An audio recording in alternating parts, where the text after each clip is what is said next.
menurut lo? Ya pelanggaran tetaplah pelanggaran. Pelanggaran. Gitu. Karena hilangnya tanggung jawab, sehingga kan jadi prosesnya dia akhirnya tidak bertanggung jawab lagi terhadap proses kesembuhan dari si Laura Hana kan. Ya ini kan semua ada sebab dan akibatnya gitu loh. Dihukum berapa tahun penjara, kurungan, biaya berapa, udah beres, selesai, lu bisa jadi manusia normal lagi. Tapi menurut gua adalah norma-norma dan nilai-nilai sosial yang muncul nanti ketika dia keluar itu lebih hancur sih pasti ini yang si cowok. Sebenarnya apabila penggugat meninggal dunia gitu, kuasa yang diberikan kepada kuasanya tersebut gugur demi hukum. Gugur. Ya, tapi gugatan bisa dilanjutkan apabila pewarisnya mengajukan permohonan.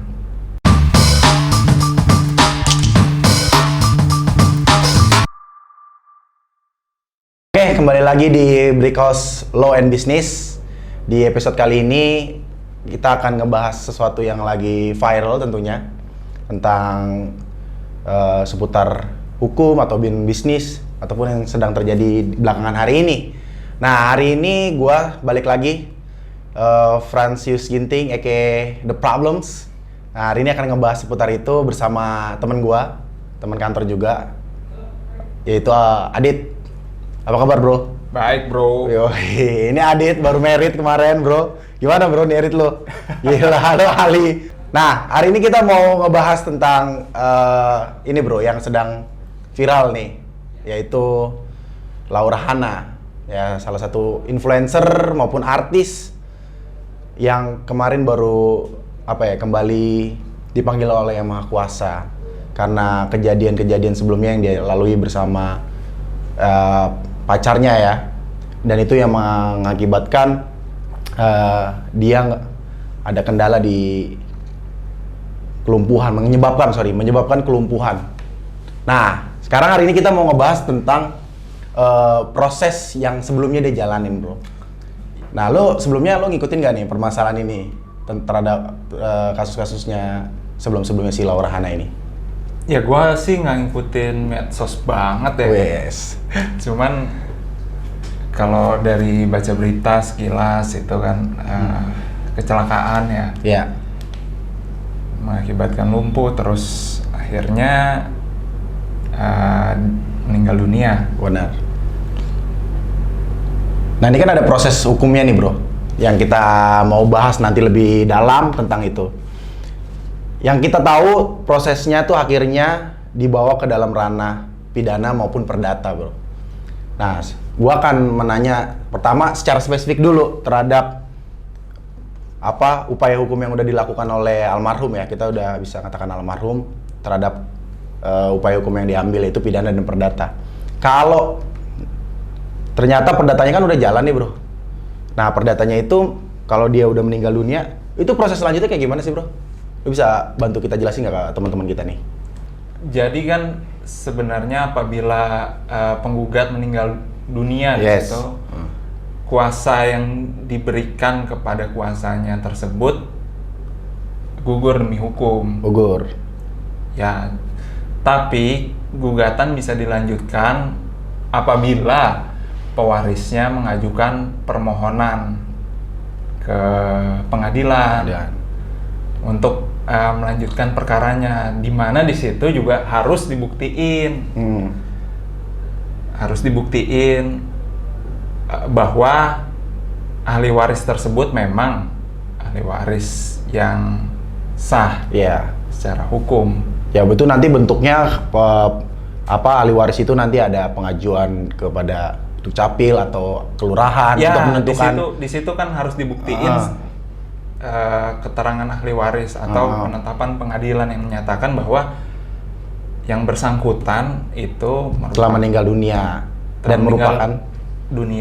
dan merupakan ahli waris dari penggugat. Jadi kesimpulannya untuk perdatanya yang sudah diajukan ini berarti masih bisa dilanjutkan oleh ahli waris dari Laura lah ya, keluarga yang mewakili nanti. Betul. Di penggugatnya. Tapi itu nanti balik lagi apakah itu akan dilanjutkan atau Tidak, karena kan ada dua nih, selain Ya. perdata ada pidananya bro. Nah, Ya. pidananya gimana prosesnya? Tunggu, Sama kalau nggak? gugatan itu otomatis gugur. Kalau Otomatis gugur. misalkan ahli warisnya nggak mengajukan permohonan ke pengadilan. Itu kuasanya masih atas kuasa yang lama atau kuasa baru bro nanti? Kalau udah ada penetapan waris dari dari si Laura pada keluarganya. Bisa kuasa baru, bisa kuasa lama di situ. Oh, hanya diajukan kepada pengadilan. Alur persidangannya melanjutkan. Oke, melanjutkan ya. Cuman yang diwakili jadi prinsipalnya itu keluarga dari Betul, ahli yang waris warisnya lah. lah ya. Oke, kalau yang pidananya nih, kan ada juga yang pidananya yang lagi rame nih kemarin nih, banyak teman-teman dari influencer juga yang datang bahkan ke pengadilannya, Pengadilan Negeri Jakarta Timur untuk mengikuti proses proses persidangannya. Dari media yang gue lihat dari detik.com dan Kumparan dan lain-lain bahwa jaksa yang memeriksa dan melakukan proses peradilannya, dia tetap melanjutkan. Nah, kalau menurut lu tuh berarti nggak ada proses gugur yang tadi seperti perdata ya? Oh, enggak dong. Kalau pidana di sini kan bicara hukum publik. Ya. Di sini adanya pelanggaran ketertiban umum. Yes. Sifatnya lebih ke situ, di mana meninggalnya pelapor di sini nggak ada hubungannya dengan pelaksanaan dalam pemeriksaan rangkaian penyelidikan maupun Yes. pemeriksaan di persidangan. Jadi karena sudah adanya pelanggaran ketertiban umum di sini, seharusnya pihak yang berwenang, baik itu polisi, jaksa maupun hakim di pengadilan, itu harus Melanjutkan ya prosesnya.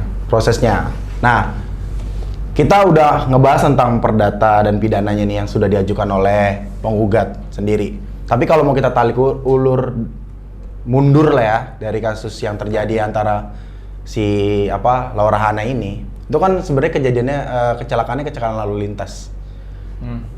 Yang dimana yang gua lihat dari beritanya adalah mereka ada di mobil yang sama kan, menyebabkan yang meninggal. Karena kita dulu pernah ngebahas ada di satu mobil yang sama. Iya, satu yang mobil yang sama. Dan akhirnya ada proses si pacarnya melakukan tanggung jawab lah, artinya dia memaintenance si pacarnya sampai sembuh. Tapi akhirnya cerita kita nggak mau ngebahas masalah pribadinya, cuman akhirnya karena dari proses kecelakaannya sampai akhirnya di persidangan itu prosesnya lama bro.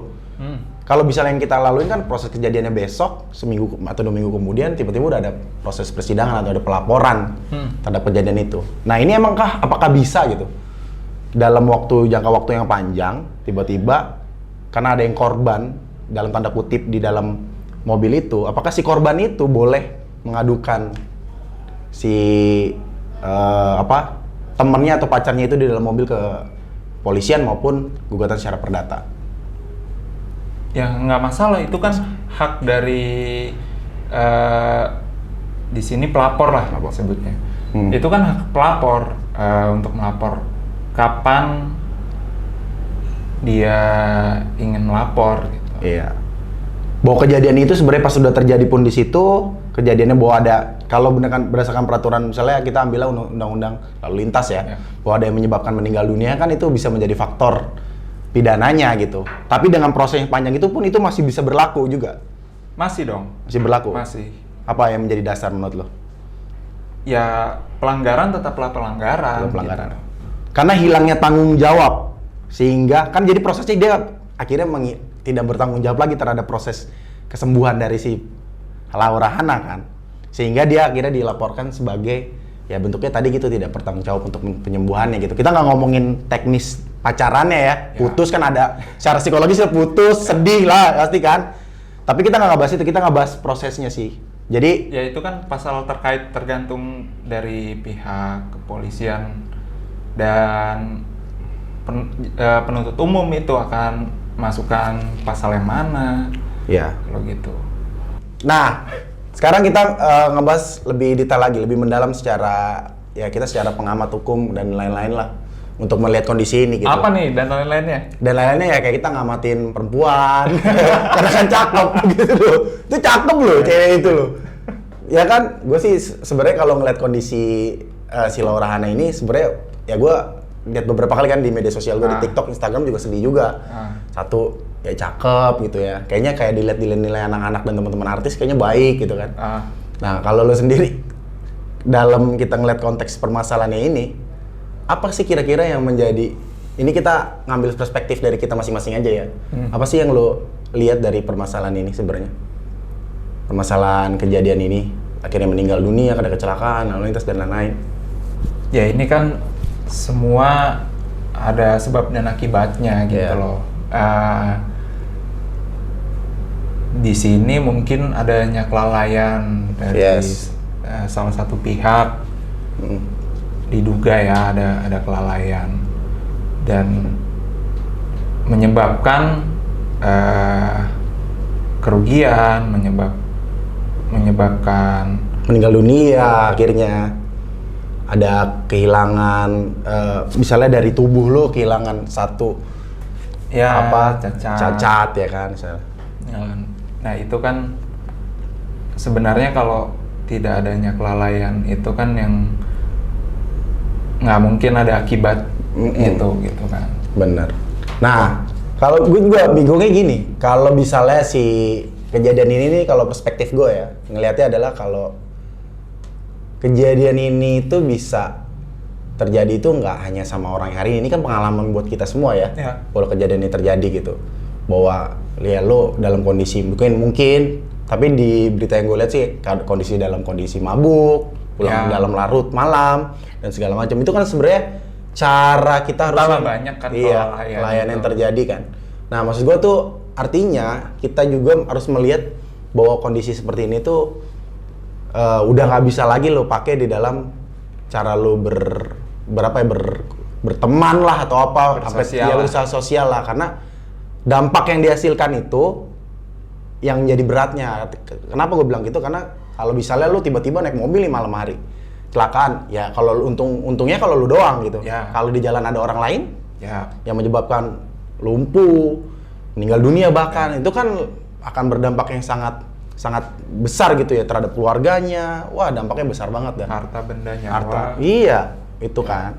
Nah, kita balik lagi nih, kalau misalnya ngomongin si Hana dan pacarnya ini, kira-kira apa sih yang harus kita waspadai lah terhadap diri kita nih? Kalau misalnya di kemudian hari kejadian ini tuh nggak akan terulang lagi lah. Ya itu harusnya kita bisa meminimalisir ya hal-hal yang dapat menyebabkan kita lalai gitu, sehingga nggak terjadi itu kecelakaan atau musibah. Itu kan menimbulkan musibah sebenarnya. Nah, gue sekarang balik lagi ke perdataannya, Dit. Sekarang kita udah tahu ya ini udah meninggal dunia. Pasti kan prosesnya gue yakin banget keluarga akan terus jalanin ini maupun pidana maupun perdata gitu kan. Ya siapa tahu keluarganya nggak mau. Ya mungkin kan, maybe lah, mungkin pilihan itu tetap ada di balik lagi ke keluarganya. Nah, oke lah sampai ke tahap permohonan ahli waris dan akhirnya jalan nih ke perdataannya. Nah, hak-haknya itu kayak gimana sih untuk ahli waris? Ya ahli waris sebenarnya kan punya hak untuk melanjutkan atau enggak di situ, sepanjang yang bersangkutan bisa membuktikan bahwa yang bersangkutan itu merupakan ahli waris dari penggugat. Bahwa kalau keperdataan secara perbuatan melawan hukum berarti kan ada nilai material dan imaterial yang terjadi di sana.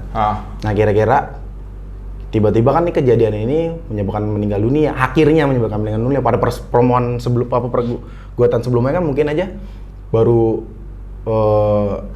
misalnya keluarga menyebabkan kelumpuhan, materialnya misalnya 5 miliar, imaterialnya mungkin bisa 3 miliar. Nah itu bisa lo bedain nggak atau emang itu hak dari penggugat? Kalau itu kan sebenarnya hak dari ahli warisnya aja. Kalau misalkan almarhum penggugat sudah menjalankan prosesnya dan ahli waris ingin melanjutkan proses yang sudah diajukan almarhum tersebut ya harus kembali lagi menurut gua ke gugatan yang udah diajukan, nggak bisa buat gugatan baru atau mengada-ngadain lagi. Itu Hakim pun akan melihat itu dari sisi itulah ya. Nah kalau itu perdatanya, kalau pidananya balik lagi ke proses ya penuntutannya tadi ya. Iya. Kan ini kan proses penuntutannya, kejadiannya kan kecelakaan yang menyebabkan kelumpuhan. Ya. Tidak bisa dirubah juga dong, akhirnya bertambah pasalnya karena meninggal dunia. Karena proses persidangan kan udah jalan. Menurut lu gimana tuh? Ya, tuntutan itu kan berdasarkan pemeriksaan yang dilakukan oleh polisi. Di sini penyidik. Jadi ya harus mengacu ke hal tersebut. Mungkin itu bisa ditambahkan sebagai fakta aja sih. Bener.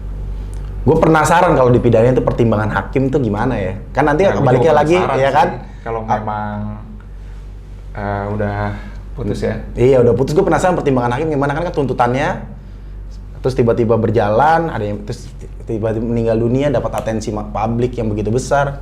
Hakim kan akhirnya berlihat kan, bahwa ternyata ini kasusnya nggak yang mungkin sekecil yang dilihat hakim, mungkin ini akan jauh lebih besar lagi. Kan itu bisa aja hakim kan kalau penuntutan itu, hakim itu mengambil putusannya kan bisa di bawah, bisa di atas kan. Itu kan atas pertimbangan hakim. Nah gitu kan majelis hakim.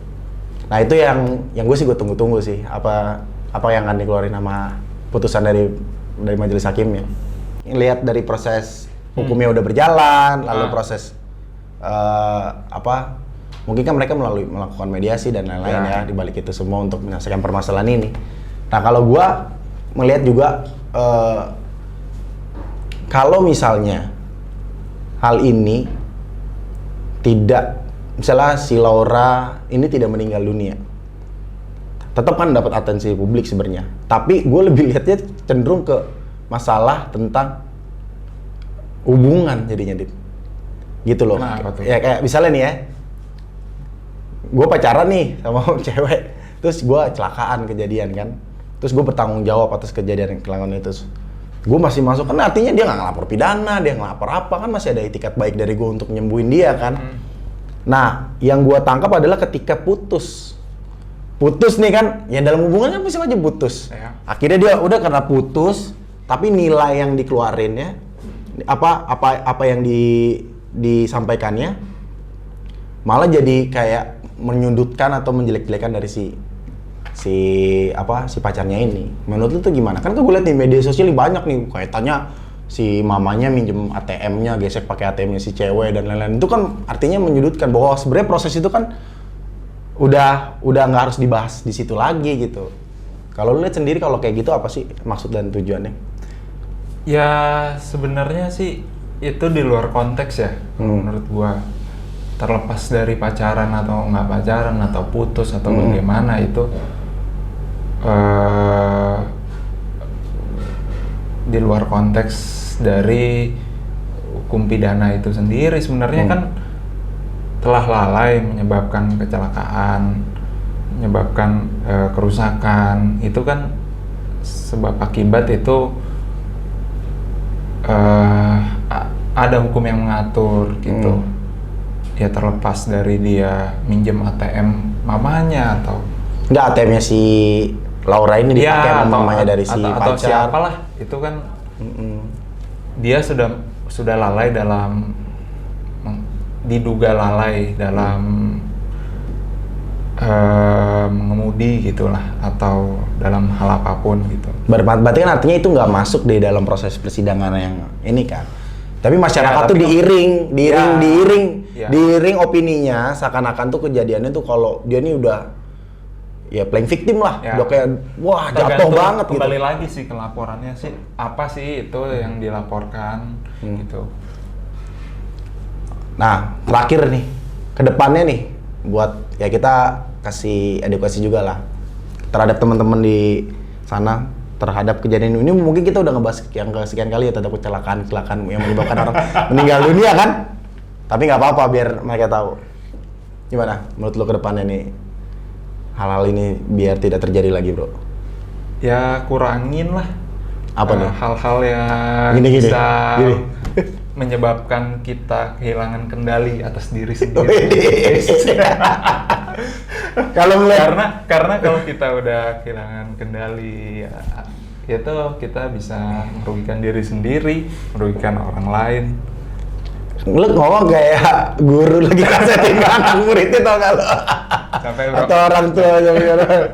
Tapi nggak apa-apa, itu bagus buat orang banyak ya, bahwa sebenarnya dulu dalam berlalu lintas juga lo harus ada etika dan lain-lain, Ya, atau betul. ada, karena menurut gua ini gue balik ya, gue ngambil perspektif dari pandangan gue terhadap kejadian ini, walaupun gue juga ada di bidang hukum, tapi gue jauh dari itu, gue melihat lagi lebih ke perspektif psikologisnya, bahwa kalau hukuman pidana, hukuman perdata lo bayar sekian juta beres, pidana lo dihukum berapa tahun penjara, kurungan, biaya berapa udah beres, selesai, lo bisa jadi manusia normal lagi. Tapi menurut gue adalah norma-norma dan nilai-nilai sosial yang muncul nanti ketika dia keluar itu lebih hancur sih pasti. Nih yang si cowoknya ini lu pasti akan kena tekanan publik, lu bakal masuk lagi ke ranah publik, juga akan suslit, mungkin lo akan punya circle yang itu aja untuk nge-support lo ya. Tapi nggak ada satupun manusia yang bisa menjudge orang lain selain Maha Kuasa. Haleluya. Yes.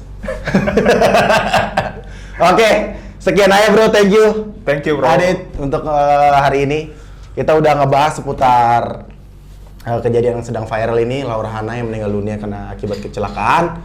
Mudah-mudahan di episode-episode selanjutnya kita akan ngebahas hal-hal yang lebih menarik lagi, dan terus pantengin The Brick Talks.